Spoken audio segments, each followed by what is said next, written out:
Appreciate the warm welcome, the aloha spirit of the campus. It wasn't too many years ago, oh maybe it was, 46 years ago that I walked these very same hallways as a freshman and sat in some of these very same classrooms as you are today. I enjoyed my time here at what was called then the Church College of Hawaii, later to become part of the BYU system of education. Since my days here at CCH, I served a mission in Peru.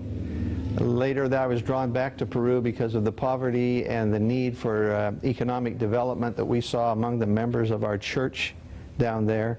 But not until after I come home and finished my education at the University of Utah with a bachelor's in finance and later a master's in business administration. During that educational period, I was also working and was very blessed and had the privilege of being involved in many significant construction and development projects, mainly around Utah. Some of them, if you're from Utah, you would be familiar with. So I feel very blessed and grateful for the opportunity to speak to you today. Hope I can get all this technology working. I'd like to discuss with you, as it shows up on the first slide, the attributes of successful enterprisers. I have a hard time saying that French word. I just give you the English translation, enterprisers, meaning people who are enterprising and business-oriented and creators of businesses. One of the main attributes of, where do I point this, James? Just point it right there. Right at the... Oh, the switch on the left side, there should be a switch there. This one? Yeah. It needs to be turned on? It's green? Yeah, now it's green. Yeah. So, we're going to discuss probably three main attributes of successful enterprisers, and then some subcategories underneath each main topic. But one of the very main ones is the problem-solving abilities. Successful businessmen and successful people in life all seem to be able to recognize and be a good problem solver. There's an inescapable part of life and business is learning to overcome the obstacles and solve the problems that in a quick, efficient, and graceful manner. The successful business person carefully observes the cause and the effect of the problem, then collects data, research, compiles and organizes it to help lead toward a positive result. And that last bullet point is the creation of a solution that will improve the positive outcome or reduce the negative outcome of the apparent problem. How many of you consider yourself to be entrepreneurial? See, I said it. Or enterprising? Raise your hand. Okay. How many of you feel this is a career that you, or a path that you want to follow to become more entrepreneurial and business oriented? Raise your hand. Okay, that's just about everybody here. So let me ask another question. How many of you started a business? About the same that said entrepreneurial. And I hope that you found success and a rewarding endeavor in starting your business, no matter what it was. For those of you who said that you don't feel you're entrepreneurial, I want to drill down on that a little bit with you. About half the class did not raise their hand. How many of you have exchanged a personal item with a friend, a neighbor, a roommate, a brother or a sister, like an article of clothing, a CD, a DVD, a piece of jewelry, or exchanged something in return for something else? Raise your hand. Okay, everybody's done that. Guess what? You're a business person. That was a business transaction right there. So when you say and you considered yourself that you're not an entrepreneurial, you're not entrepreneurial, I guess it's a matter of degree, isn't it? Because all of us are programmed to innovate and solve problems. What would be the driving force behind having that exchange, that transaction of goods or services? Well, generally it's an observation, again, of something that you need or desire that someone else has or that's obtainable outside of your own sphere, and you want to satisfy that need or desire by obtaining it. So you then enter into some kind of a negotiation with someone that sees something that you may have that will serve them well, and you execute the transaction, you complete the transaction.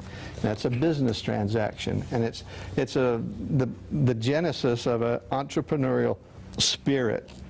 How many of you have ever had a lemonade stand? Is that something that's done where you came from? Raise your hand. All right, there you go. There's another example of the entrepreneurial spirit. We just got a message from our son in Atlanta. Two of his daughters, a 7-year-old and a 5-year-old, just launched their first business this past weekend, and they sent us the pictures of their lemonade stand out on the street in front of the house at 7 and 5 years old. So do you see what I'm trying to point out? We have this almost born in us. Don't consider yourself not able to do this. You can at some degree. They went and they bought the product, they created the lemonade, they marked the price up so that they can make a return on their investment. They went out and marketed it on the street with their cute little faces and spirits, a 5 and 7-year-old girl, and went home with some money in their pocket. We all either have done it or can do it. So I don't want you to become discouraged and think that only the few, because I think it is an innate person. And the other thing about the lemonade example, and that's why I brought it up, and it's so common, but see, the lemon normally is a very bitter fruit, and by many would be considered something distasteful, maybe even unusable. What would we do with this? Now, there are lots of uses for lemon juice and the rind and different things in cooking and whatnot, but normally it's not considered palatable. But someone got creative and said, what can we do with this lemon? What can we do with this lemon to change its nature, to make it useful, to make it productive, to make it marketable? They added some sugar, some water, ice, and now it's known worldwide. Almost it's an iconic beverage of a refreshing and healthful drink that in every country where you can find lemons, you'll find lemonade. So there's one example. Another example is one of the Swiss electrical engineer, George de Mestral. How many of you know who George de Mestral is? Raise your hand. Oh, goody. Nobody knows that one. All right, I'm going to tell you his story, and see as the story goes along, you can figure out what the problem was that he had and how he solved it. One day, after returning from a hunting trip with his dog in the Swiss Alps, George took a close look at the burrs, or the seeds from the burdock plants that kept sticking to his clothes and his dog's fur. They were very annoying and tedious to remove, so he examined them under a microscope and noted that these burrs or seeds had hundreds of hooks that caught on anything with a loop, such as clothing, animal fur, or hair. As he pondered this, he understood and caught the vision that this was actually something that could be useful. If he could replicate what he saw in nature as a fastening device created by nature, a fastening device that in this circumstance annoyed the heck out of him because he had to come home and spend a half an hour picking these burrs off of his socks. But if he could take that and make it into something productive, what a great invention that might be. How many of you have an idea of what he invented? Velcro. Exactly. How many of us have used Velcro? It's affected every one of our life in one way or another, whether we know it or not. The seat on the airplane is attached to the metal frame with Velcro. The safety jacket under the seat on the plane is attached to the cushion with Velcro. Some of you are wearing shoes. Steve, right here, Blazer, is wearing shoes that are kept on his feet with Velcro. So here's an example of what? Taking a lemon and making lemonade. The entrepreneurial spirit.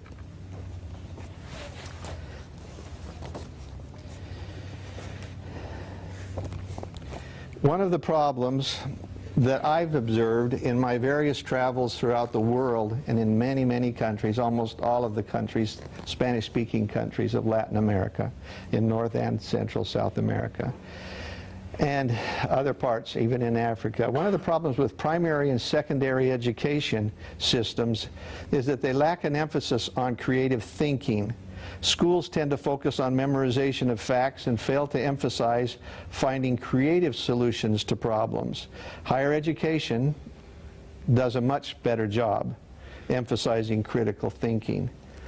As Brother Tanner was mentioning, the Harvard case studies are excellent. In the Utah MBA program, we used Harvard case studies, and they were just very, very powerful tools to make you think and solve the problems from different perspectives. You won't find the answer to all of life or business problems in a standard operating procedure, in a book, in an axiom, or an algorithm. Those are useful tools for certain endeavors and certain types of problems. But many of the problems that face us as business people, you won't find the answers there. You'll have to think, study, and as the scriptures say, study it out and pray and ask for guidance. That's one of the keys that I found that helped me in success. And I could tell you a story about almost failing a marketing research class my first year into my MBA program because I was so unprepared and had been away from school for 8 years, totally lost all of my study habits, and the only way I made it through was being creative, studious, and asking the Lord for His help. Don't be afraid to do all three of those. It's a very powerful and potent recipe for success. Okay, next we're going to have a little problem-solving thing. I need somebody to help me pass these out so every student gets one of these papers. Can we maybe divide these up? Steve and Erlene, can you help? Now hopefully you brought and came prepared thinking you would be taking some notes from these words of wisdom and these gems of truth and understanding that I'm going to share with you today, and you all have a pencil. If you don't, you just have to go with us visually. But here's the problem. First of all, how many of you have seen this before? It's commonly called the 9-dot problem. Okay, so maybe a fourth. Good. You guys, if you remember the answer, don't share it yet. Just keep it to yourself. But this is an exercise in creative thinking. And we see the instructions at the top. The instructions say link all 9 dots with 4 straight lines without lifting your pen or retracing the same line. I'm going to give you Everybody get one? going to give you 3 minutes to try and solve that puzzle following that set of instructions. Say that one more time. You may not have got all that. It's right there up on the board. Okay. Link all 9 dots with 4 straight lines without lifting your pen and without retracing the same line. Sounds easy. Can you do it?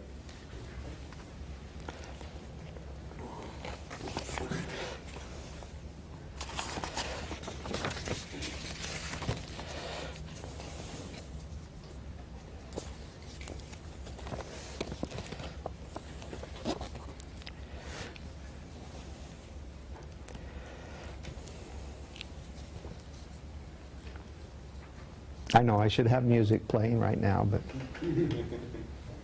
Steve, can you hum a few bars? No. Bars.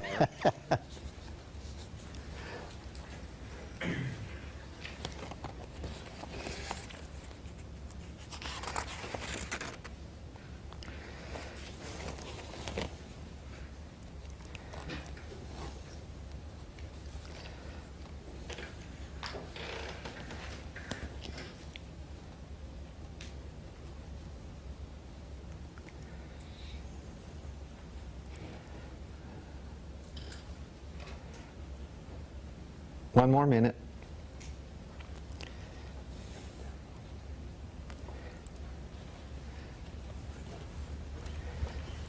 When do you need me to finish?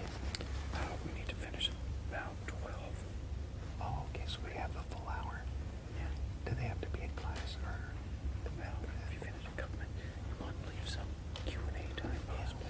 Okay, I'll finish at about 1:45 and then we'll take 10 minutes to Q&A. Okay.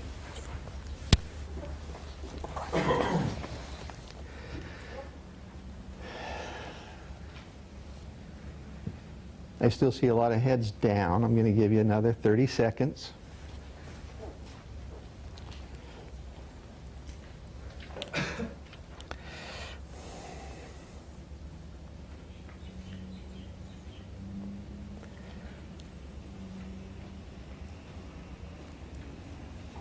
Okay. How many of you feel you solved the problem? Raise your paper. Good. Is there four, is that 4? Okay. Yep. Looking. Okay. Here's the solution. Good for you guys. I should have brought a prize. First straight line. Diagonally across, connects 3 dots. The next one goes vertical, connects 3 dots. But look where it goes also. And the reason it does that is so that the next line can cross 2 more dots. And then the last one, of course, is a simple return down to the lower left corner. And there's your 4 straight lines. You don't have to lift the pen, you don't have to retrace, and you can connect all 9 dots. Now, what do you think might be the hidden key or message in presenting this puzzle? Thinking outside the box? That's it. That's why this is pretty common, actually, is thinking outside the box. And the box that he's referring to is the colored shaded area that surrounded or that became the background for the 9 dots. You see, the whole thing was set up subtly to make you focus on the 9 dots, because that's the problem. You have to connect them. But by so doing and framing it in a box, your mind just automatically assumed, or assumes normally, that you better stay within that box. Well, the answer to this problem isn't found inside the box. It's found outside the box. And so there again is part of creative thinking and problem solving. We need to train ourselves to look at problems creatively and from different angles and perspectives. If the same old approach isn't working anymore, then you sometimes can find a solution with outside help or stepping back and looking at it from a different angle. The next main attribute of successful enterprisers is, come on, excellence, or seeking excellence. The scriptures teach us that we are here on earth that we may fill the measure of our creation. Ultimately, this is to become exalted like our Heavenly Father and acquire His godlike attributes. Perfection may be impossible in this life. I think that that's a certainty. However, seeking excellence in all we do puts us on a good path to success in business and in life generally. James the Apostle states in the New Testament, "Be ye doers of the word, not hearers only, deceiving your own selves." Successful enterprisers are doers, not just talkers. They are resourceful and self-directed. They don't wait around. They don't wait to be told. They make things happen. These are my observations, and I think they're generally true. So if you want to be successful, you need to adopt these traits. So which are you? A doer or a bystander? Now is a moment to take stock. I won't make you raise your hands on this one. But take stock of yourself and be frank and candid. Do I wait? Do I timidly wait in the shadows? Or am I a wallflower at the dance, as we say so often? Or am I getting out there and becoming energized and become a participant and seek to be excellent in everything that we do? Be doers of the word and not hearers only. Next, a famous saying, a quotation, "Whate'er thou art, act well thy part." President McKay served as the president of the church from 1950 through 51 through until 1970 when he passed away. And as you know, he was the key figure in the establishment of this university. He was the prophet when I first came to campus here in 1967. You know how old I am. He often related the true account that occurred while he was a missionary in serving in Scotland.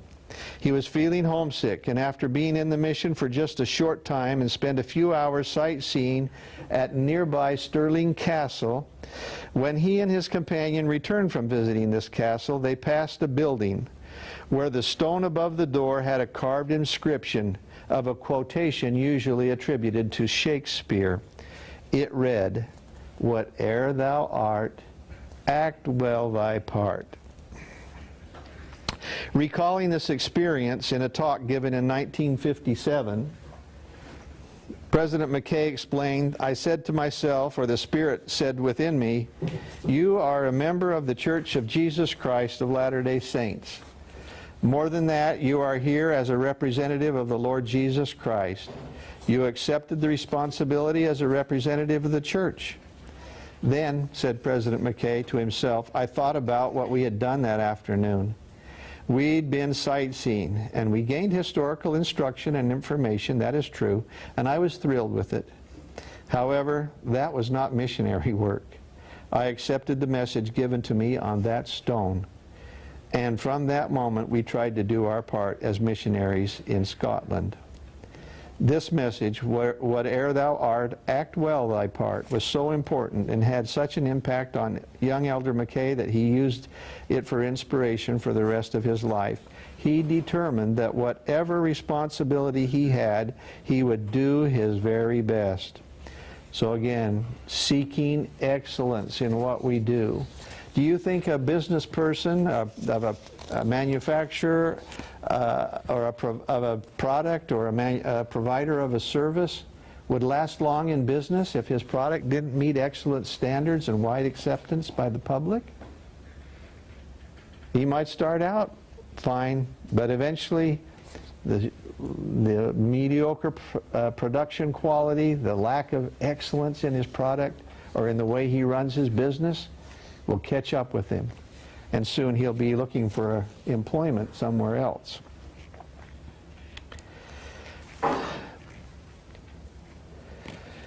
The last thought on this topic of seeking excellence is you are the architect and master builder of your career and your life.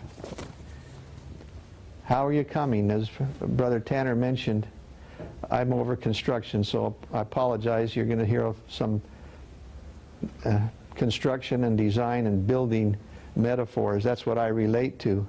But look at your life as a project, a construction project. You are here to design, build, and fulfill your life's destiny and your mission here. How are you doing on it? Are you living it to the standard of excellence that you would like?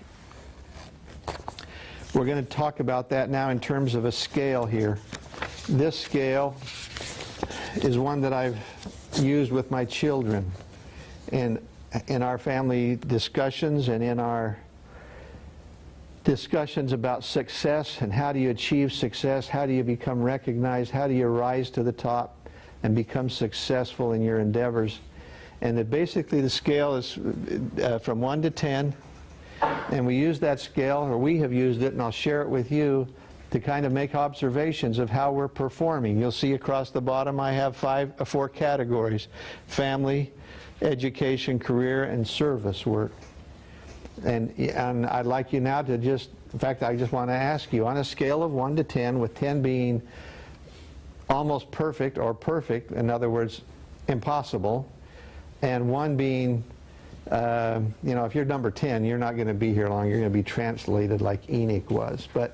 And if you're number 1, you're probably almost dead because you're just slothful and not doing anything. So aside from 1 and 10, which we're never going to be in that group, where would you say society is in general? I'd just like some feedback. I want somebody to just pop out a number. Well, on that scale of 1 to 10, how do you think most people are living their life? How much are they achieving their potential and living life to its fullest? Is it, anybody have a guess? Where would you place society in general? 4 or 5. Anybody else? 3? Oh, okay. Well, Lurleen? So, I would agree the person said 3 was the first thing that came to mind, because how we get our views is from the media. Uh-huh. If you're in the media, it feels like a 3. When you're out amongst the people and the students and the families, Yeah. it feels like an 8. It's a lot more optimistic, Yes. isn't it? When you get to really know, it's higher. Okay. Okay, well that's good. Our family came up with, most people live their lives at a 6 or a 7. And if you see the first one, and let's say, for example, you're at a 6 1/3. In education, you're a little bit lower. You haven't really buckled down on your studies. You're probably not doing your homework exactly as you should. Your report that's due, oh, that's right, it's due this week, isn't quite ready, and you've been ignoring it and got a little lazy. So you're kind of down here, maybe more in the 4 or 5.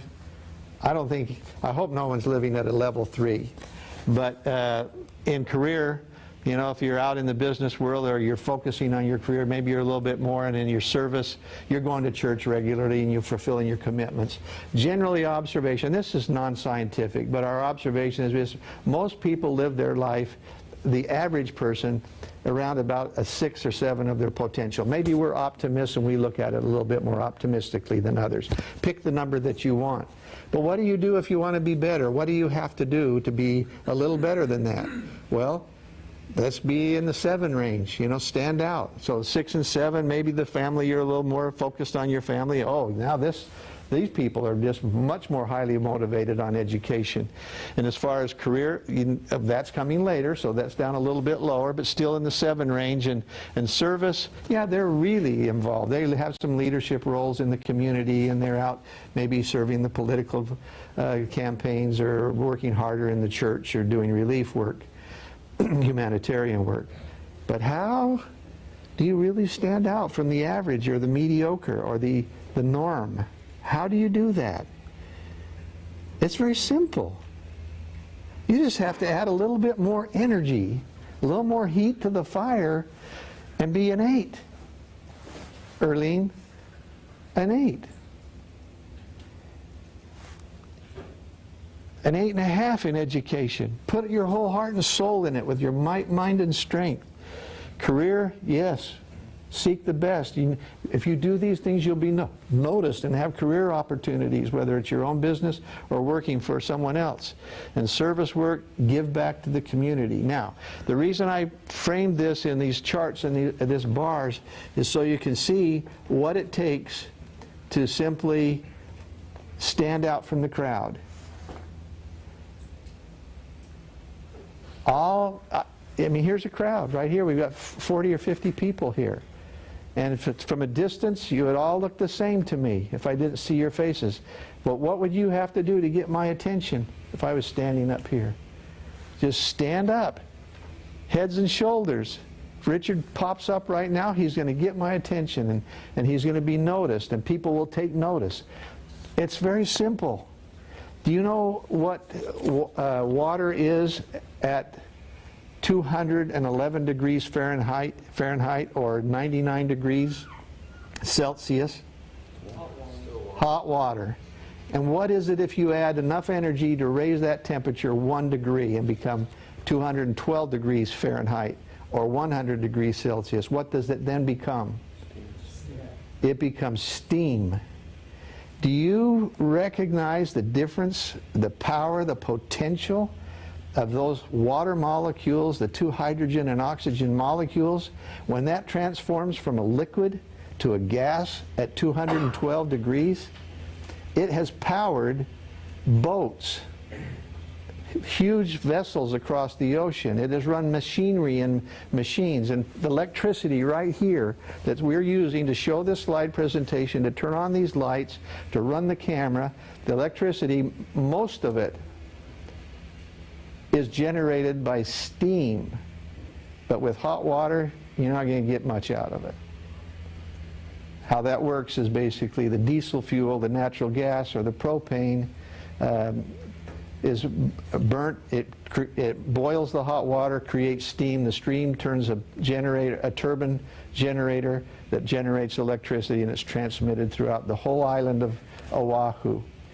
And Oahu Hiko Electric runs diesel-powered generators that create steam,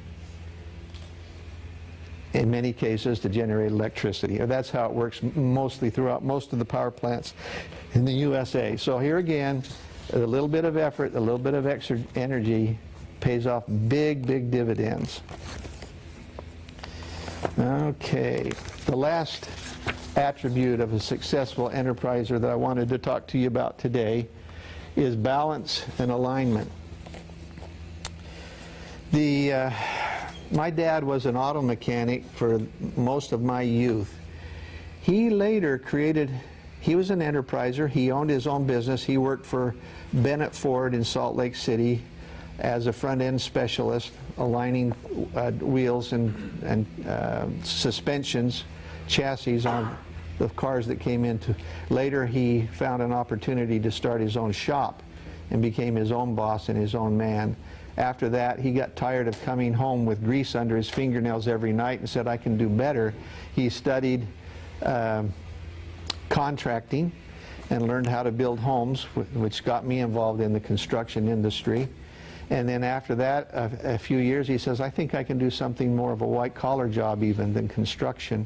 And he went and got his insurance license and his securities license and became a security broker and dealer. So from a front-end mechanic coming home with grease under his nails, a tradesman, and I have great respect for tradespeople. I love them to death. I work with them every day here on campus. But he motivated himself and brought himself up and used some of these principles we're talking about here today to improve his lot in life and became and reach his potential, let me put it that way. Now, back to the topic of balance and alignment.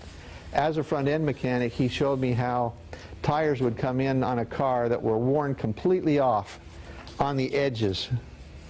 If the outside edges were worn, that car was generally had an alignment configuration that they call towed in. The tie rods that connect the two wheels to the steering linkage had for some reason become out of alignment and towed the wheels in. So as that car drove down the road and the wheels were turning, they weren't just rolling down the road, they were plowing down the road. And the farther you would go, and the distance became, in miles, little bits of friction with the plowing effect, with the rubber met the road, would wear off the outside edges of those tires, and they'd become unusable and dangerous. If the tires were wearing on the inside, the tires were towed out. And what he did was always align those up with the machine and make them run perfectly so they are perfect harmony and alignment. The other thing he taught me was wheel balancing. I earned money through school. I started one of my first businesses. Yeah, either the first or second business I started was using my dad's wheel balancer to balance the tires of cars of all my high school buddies that were building their hot rods and putting what they called mag wheels and chrome reverse wheels with baby moon hubcaps on them back in those days. And they'd bring in these new tires and wheels and they'd be all out of balance. And when you drive down the road at slow speed, you wouldn't even notice they were out of balance. But as soon as you got those wheels spinning 60 or 70 miles an hour, as little as a half an ounce of weight in the wrong position would throw that wheel out of balance, and at high speed it would just shake the whole car. You'd feel it in the seat, it would transmit up through the steering linkage and through the steering wheel, and you've seen somebody going down the street like this in a car that has the wheels out of balances. And all you needed to do was take some time and find out where the weight was missing and where you needed to offset it and place it on the outside rim of the wheel to counterbalance the part that was out of balance. And you could smooth that car out. I used to take pride with my friends. They couldn't believe that. It was magic almost. I'd sit there on the wheel balancer and spin these wheels up to 70 miles an hour, and the fender would just be shaking. And I'd add a little weight and place it here and place it there and trial and error until finally just that fender just turned smooth as glass. And they'd say, wow. And you know, I'd put the weight on in that place, drop it down. Now the point of using those automotive examples for alignment and balance is life is the same way. Your life isn't going to go well if it's out of balance. It can destroy itself. And Dad showed me that a car out of balance can basically shake itself to pieces eventually if it's not corrected. So we need to take care to make sure that we've got our spiritual things in balance. And I got ahead of myself and wasn't putting these things up. But keep your business objectives aligned with your internal belief system. Don't let the opportunities or the fool's gold that is out there make you compromise your internal core values. That's a big mistake, and it will throw your life out of balance and your car out of alignment. Keep the physical, spiritual, educational, and social aspects of your life in balance. We're out of time now, and I don't know, James, I guess we could, Richard, you tell me it's 10:02 now. We've got this 8-minute video that's a promotional video of a foundation that I ran. It's more for a fundraising kind of a thing, but it will show what we did. Or if we don't want to show that, we can just talk about. Well, why don't you show it? Okay. I think you'll accept it. This is pretty interesting because many of you do have social entrepreneur interests. So James, where's the play button? Is this it? it'll come up here in just a second. Steve, you might be in this one. Steve Blazer served on the Ascend Board of Directors and was an officer in the foundation that I chaired for several years. Now what do? Push this.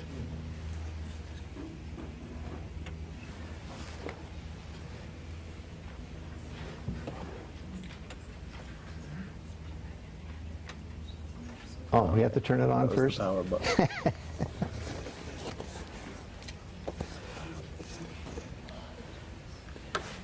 Joe, will you give us your address again? Email address is joel.madsen@byuh.edu. And if anybody wants the outline for this presentation, you can just email me and I'll send you the link on Dropbox. CBS Sports, and it's my privilege to tell you about a unique humanitarian alliance called Ascend. And I'm Charlene Hawks. Jim and I invite you to join us in exploring the life-changing impact of Ascend and how each of us can participate. Most of us live comfortably with access to adequate housing, food, water, education, and health care. But the reality is that many of our fellow human beings are suffering. In fact, if you shrunk the Earth's population to a village of 100 people, with all ratios remaining the same, 80 would live in substandard housing, 40 would live in mud huts and sleep on dirt floors, 50 would suffer from malnutrition, 70 would be unable to read, only 1 would have a college education. Half of the world's entire wealth would be in the hands of 6 people, and all 6 would be citizens of the United States. 20 would earn less than $300 per year, and one of the tragic realities of extreme poverty is that 26,000 children die every day, mostly from preventable disease. The statistics are daunting, but each year, Ascend makes a difference in this world village, enabling education, economic progress, and improved health among some of the most impoverished people in Africa and Latin America. Ascend programs do more than build projects, they build people. Being here and seeing this and doing this for other people has increased my gratitude and I'm so lucky to be where I am in the world. So it's made me realize, you know, how much power we have as a population in the United States. If only like 20 people can do this, then if everyone kind of pitched in, it would be huge what we could do. We have taken every one of our 9 children on expeditions, and it has really changed their lives. So much so that we have encouraged countless other families to go and get their kids involved and see what the world is really about.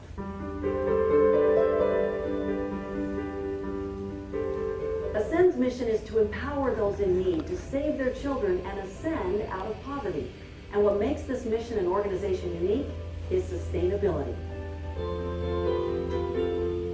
I had the opportunity to witness firsthand Ascend in action in Ethiopia, and the conditions were harsh. But I have to say that the spirit of the volunteers was so strong, they were clearly making a difference. And then to see the gratitude on the part of the villagers. As we left, we said, all right, this is one of the nonprofits that is really doing great work.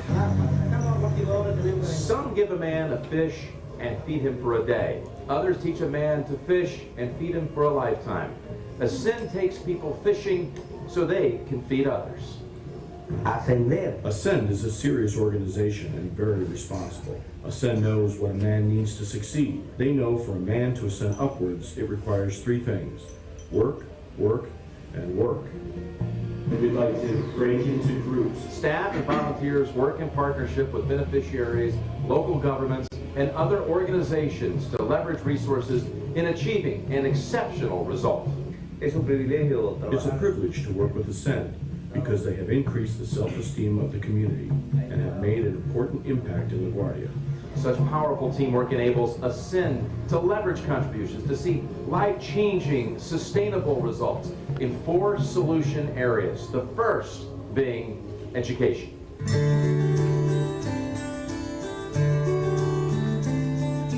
Education, particularly for mothers and girls, has tremendous impact on child survival and quality of life. Ascend focuses on life skills mentoring using simple manuals and discussions to facilitate social change while teaching people to read and write. Education initiatives also include school and library construction, school supplies, library books, and teacher training.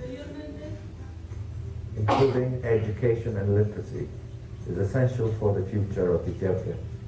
We express gratitude to Ascend for helping educate our youth and empowering parents with practical literacy skills so they can teach and even save the lives of their children. Ascend is effective because it focuses on life skills mentoring. That's a grand slam. Education is the foundation for helping people ascend from poverty.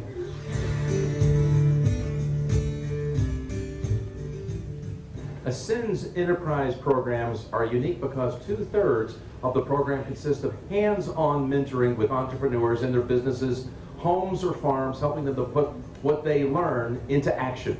We're teaching them how to put in practice principles that help their stores improve, how to keep records of what they sell, how to market, how to do customer surveys, and so they can increase their clientele. We teach them such small principles, but yet principles that, once they're put in place, increase their businesses. I learned a lot with Ascend. Thanks to them, I am happy. Thanks to the training you have given us, we have changed a lot.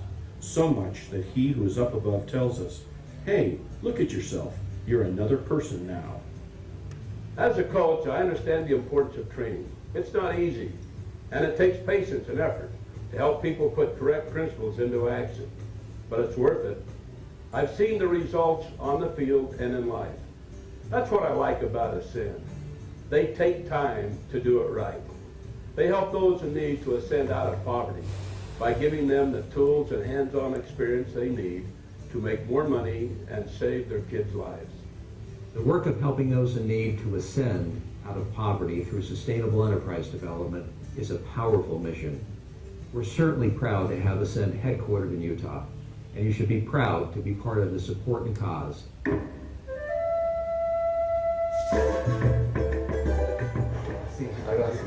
Helping communities and families with health solutions saves lives. And when people are healthy, they can tackle challenges with energy. So Ascend's health initiatives focus on sustainable training and access. The healthcare workers that we teach over in the clinic, they're going to spend the afternoon teaching people the living line, what we told them. So they come in here, they already know a little bit about sanitation and cleanliness. Trabajar con Ascender ha sido Working with Ascend has been very interesting and gratifying because we have been able to reach people without means. Es justo que en realidad We appreciate the help with the medications and the education. We want to have good health, and this is so important to us, teaching us aspects of good health for me, my wife, my family, and ultimately the entire community. Teams of medical volunteers also travel overseas to provide medical and dental training to their local counterparts. They also attend to patient care and surgeries for people who might otherwise never see a doctor. We all work together. Dr. Marchino, Dr. Gomara, we can do everything from cleft lips to facial reconstruction. And we learn from each other, and that's what it's all about. We teach them, they teach us. An important part of teaching in Africa is AIDS prevention education. And to address the growing orphan crisis, villages are encouraged to nurture their own orphans with ingenious programs like A Goat in Loan.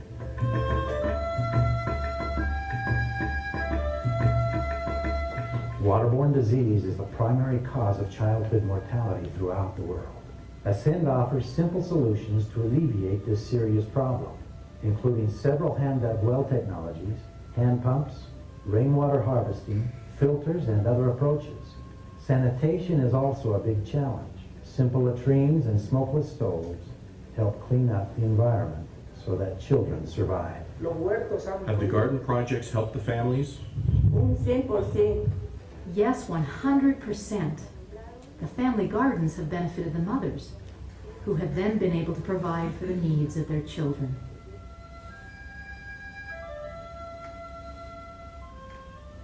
I believe that our single greatest accomplishment was the gift of hope. As far as I'm concerned, I've never felt anything like it before. The experience was life-changing. It was life-changing to every single person who participated. There's definitely a big change in my life. I feel very blessed for everything that I have, and it makes me want to be a better person and be able to help more in the future. The goal really was to engage ourselves in other people's lives. I've watched my kids a lot. I see them walking around holding little kids. I see them playing with little kids. And I think it's a sign that they can kind of look beyond themselves. And they've certainly had a chance to do that here, and they've done that. And it's been a wonderful experience for them. I like Ascend. I like people getting involved. The volunteer spirit, the fact that the expedition participants pay their own way and contribute to projects. And the way funds are matched. This is a strong program, a very strong team. I'm pleased to be a national advisor for Ascend. This is an organization which empowers some of the poorest people in Africa and Latin America to save their children and ascend out of poverty. With strong leaders and supporters, Ascend joins volunteers and interns from all walks of life with permanent staff to make an effective difference at the grassroots level. I've had the opportunity to see firsthand the life-changing work of Ascend when our family participated on an expedition to Peru. Thanks to Ascend, we made a meaningful difference in the lives of those who need it most. I'm pleased to be a part of Ascend and to have them adopt my song, Prayer to Children, as their theme. Nothing is more meaningful than saving a child. And Ascend makes it possible for each of us to share in projects which literally change and save the lives of some of the poorest children and families in the world. We invite you to become part of Ascend. Make an impact here at home and in some of the poorest countries of the world. Our service learning and community development programs are life-changing. So go on an expedition if you can, or serve as an intern, facilitate a sister school relationship, sponsor projects, volunteer your time or your expertise, offer in-kind goods or services, share the power you have within yourself to empower others to ascend out of poverty. Can you feel the hearts of the children aching for something of their very own, reaching hands with nothing to hold on to, but more for a better day.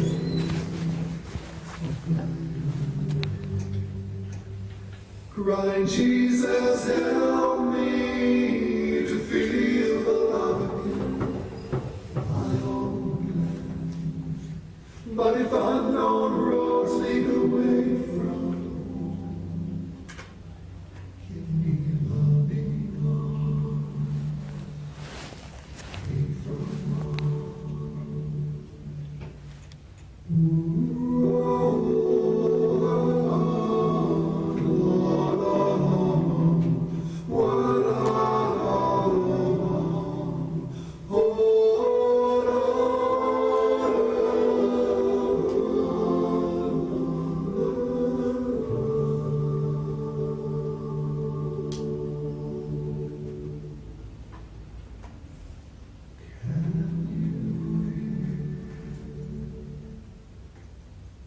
the prayer of the child.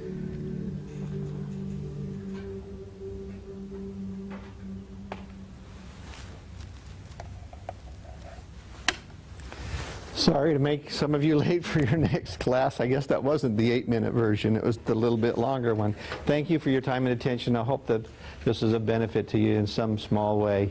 Maybe we can come back and talk about the nonprofit some other time further. Thank you.